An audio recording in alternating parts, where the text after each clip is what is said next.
40 سالہ مکان مالکن میرے سے کرایہ نہیں لیتی تھی، بلکہ مجھے کہتی تھی کہ میرا مساج کر دو۔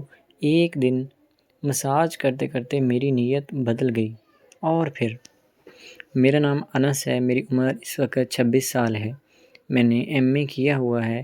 گھر کے حالات کچھ اس طرح سے ہو گئے تھے کہ مجھے اپنا گاؤں چھوڑ کر شہر نوکری کے لیے آنا پڑا، کیونکہ ہم 5 بہن بھائی تھے۔ میرے باپ کی طبیعت کچھ اچھی نہیں رہتی تھی، اس لیے میں سب سے بڑا ہونے کی وجہ سے ساری ذمہ داری میرے اوپر آتی تھی کہ میں اپنے گھر والوں کا خیال رکھ سکوں اور چھوٹے بہن بھائیوں کو تعلیم بھی مکمل کروا سکوں اور انہیں ایک اچھی لائف دے سکوں۔ میں جب شہر میں رہنے کے لیے آیا تھا تو مجھے کوئی بھی نہیں جانتا تھا۔ مجھے رہنے کے لیے پہلے گھر ڈھونڈنا تھا اور پھر نوکری، تاکہ میں یہ ساری چیزیں اچھے سے مینیج کر سکوں۔ میں نے 1-2 ہوٹلوں میں جا کر پتہ کیا، وہاں پر کرایہ اتنا زیادہ تھا کہ سننے کے بعد میرے تو ہوش ہی اڑ گئے تھے۔ پریشانی کی حالت میں میں ایک جگہ پر بیٹھا چائے پی رہا تھا، وہاں کسی نے مجھے بتایا کہ پرانے محلے میں ایک گھر ہے جہاں پر لڑکے کرائے پر رہتے ہیں۔ میں وہاں پہنچ گیا۔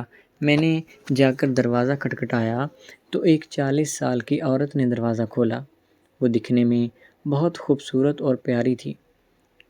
میں نے اس سے بات وغیرہ کی تو مجھے 3000 کرائے پر کمرہ مل گیا تھا۔ کمرے میں ہم ٹوٹل 4 لوگ رہتے تھے، وہ بھی اسی طرح کے کام کے سلسلے میں آئے ہوئے تھے۔ میں نے آنٹی سے بات کی کہ مجھے کچھ دنوں کا وقت مل جائے، میں آپ کا کرایہ دے دوں گا۔ آنٹی بہت نرم دل تھی، اس لیے اس نے مجھے رہنے کی اجازت دے دی تھی۔ اس کے بدلے اس نے یہ کہا تھا کہ جب تک تم کرایہ نہیں دو گے تمہیں میرے گھر کے سارے کام بھی کرنے ہوں گے۔ میں نے حامی بھر لی، کیونکہ میرے پاس اور کوئی چارہ بھی موجود نہیں تھا۔ اس لیے میں اس کے گھر کام بھی کرنے لگا تھا۔ صبح میں تیار ہو کر نوکری ڈھونڈنے کے لیے چلا جایا کرتا تھا اور شام میں ذلیل و خوار ہو کر واپس آتا تھا اور پھر آنٹی کے گھر کے کام کرنے شروع کر دیتا تھا۔ ایک دن میں بہت زیادہ تھکا ہارا گھر واپس آیا تو آنٹی نے میرے سر پر پریشانیوں کا بوجھ دیکھ کر مجھے اپنے کمرے میں بلا لیا اور کہنے لگی کہ بتاؤ بیٹا، کیا پریشانی ہے؟ میں نے آنٹی کو اپنا سارا قصہ سنا دیا۔ میں اپنا قصہ سناتے سناتے اور رونے لگا تھا۔ آنٹی نے جب میری پریشانی سنی تو کچھ سوچ میں پڑ گئی تھی اور کہنے لگی تھی کہ بیٹا تم پریشان نہ ہو، میں تمہارے لیے کچھ نہ کچھ کر دیتی ہوں۔ میں نے کہا کہ آنٹی اگر یہ ہو جائے تو اور کیا چاہیے، میں نے ساری زندگی آپ کا احسان مند رہوں گا۔ آنٹی نے مجھے کہا کہ بیٹا اب تم کھانا بھی باہر سے نہیں کھاؤ گے، بلکہ میرے پاس سے یہ کھانا کھایا کرو۔ انہوں نے کسی جاننے والے کو فون کیا اور مجھے ایک پرائیویٹ کمپنی میں معمولی سی جاب پر لگوا دیا تھا، جہاں پر میری 40,000 روپے تنخواہ تھی، جس سے میں اپنا خرچہ مینیج کر کے تھوڑے بہت پیسے گھر بھی بھیجنے لگا تھا۔ اور آنٹی نے کہا تھا کہ یہاں پر مستقل طور پر ٹھہرنے کی ضرورت نہیں ہے، کوشش کرتے رہو کہ کہیں بہتر جاب مل جائے۔ میں آنٹی کا شکریہ ادا کرنے لگا۔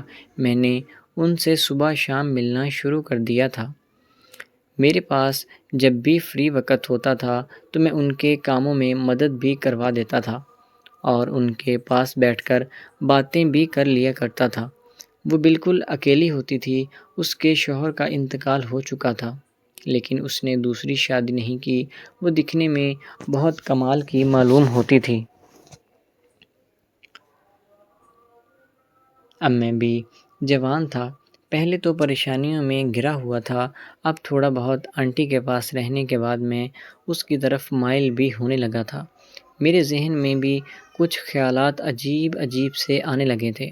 میں رات کو سونے لگتا تو مجھے اس کے خیال آنے لگتے تھے اور میں اٹھ کر اس کے پاس چلا جاتا تھا اور تھوڑی دیر اس سے باتیں کرنے کے بعد میں آ کر سو جایا کرتا تھا۔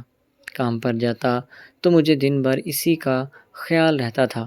حالانکہ میرے ساتھ والے جو لڑکے تھے وہ مجھ سے بہت جلتے تھے، کہ یہ کیسے ایک بوڑھی عورت کے پیچھے پڑا ہوا تھا۔ اب ان کو کیا پتا کہ دل کی لگی کا کوئی علاج نہیں ہوتا۔ میرے ساتھ بھی کچھ ایسا ہی معاملہ ہو چکا تھا۔ ایک دن بارش بہت تیز ہو رہی تھی، آنٹی کا پاؤں پھسلا، وہ گر گئی۔ اس کے پاؤں پہ موچ آ چکی تھی۔ طبیعت اتنی خراب تھی کہ اس سے چلا بھی نہیں جا رہا تھا۔ میں جب شام کو آیا تو ویسے ہی روٹین کے مطابق حال احوال پوچھنے کے لیے چلا گیا تھا۔ جب مجھے آنٹی نے بتایا کہ اس کی طبیعت بہت خراب ہے تو مجھ سے رہا نہیں گیا۔ میں اس کو فوراً ڈاکٹر کے پاس لے کر چلا گیا تھا۔ اس کے علاج وغیرہ کروایا۔ ڈاکٹر نے کہا کہ اس کی مالش کرنی پڑے گی تو پھر جا کر معاملہ ٹھیک ہوگا۔ اب آنٹی کی طبیعت اتنی خراب تھی کہ اس سے بیٹھا بھی نہیں جا رہا تھا۔ میں نے اس کی ٹانگ کی مالش کرنی شروع کر دی تھی۔ حالانکہ پہلے پہل تو مجھے بہت شرم بھی آ رہی تھی، لیکن آنٹی تھوڑے کھلے ذہن کی تھی۔ اس نے کہا کہ تمہیں پریشان ہونے کی ضرورت نہیں ہے، یہ سمجھو کہ تم علاج کر رہے ہو، اس لیے صحیح سے کرتے رہو۔ آنٹی نے اپنی ٹانگ سے کپڑا اوپر کر لیا۔ میرے اندر بھی شیطان جاگ رہا تھا۔ مجھے طرح طرح کے خیالات آنے شروع ہو گئے تھے۔ خیر میں نے مالش کی اور جا کر لیٹ گیا تھا۔ مجھے پتہ نہیں چلا کہ رات کو کب مجھے خواب آیا۔ صبح جب میں اٹھا تو میرے کپڑے خراب ہو چکے تھے۔ یہ جب چیز ہوئی تو میں بہت پریشان رہنے لگا تھا۔ میری معمول یہی بن گیا تھا، میں روز آنٹی کی مالش کرتا اور آنٹی کی طبیعت اب پہلے سے بہت بہتر ہو چکی تھی۔ جب میں نے اس کی اتنی زیادہ خدمت کی تو وہ بھی میرے لیے تھوڑی بہت موم ہو گئی تھی۔ آج مجھے مالش کرتے ہوئے 8 دن ہو چکے تھے۔ میں مالش کرنے معمول کے مطابق گیا اور کرتے کرتے آنٹی کی آنکھوں میں دیکھا تو مجھے وہ چیز صاف صاف نظر آ رہی تھی کہ آنٹی بھی بات آگے بڑھانا چاہتی ہیں۔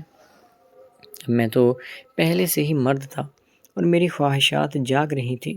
آنٹی برسوں کی ترسی ہوئی تھی تو مالش کرتے کرتے ہمارے درمیان سارا کچھ ہو گیا۔ میں جب فری ہوا تو آنٹی کی طرف دیکھ کر مسکرایا۔ آنٹی بھی اپنے چہرے سے مطمئن دکھائی دے رہی تھی۔ مجھے بعد میں پچھتاوا ہونے لگا کہ میں نے یہ سب کیا کر دیا ہے۔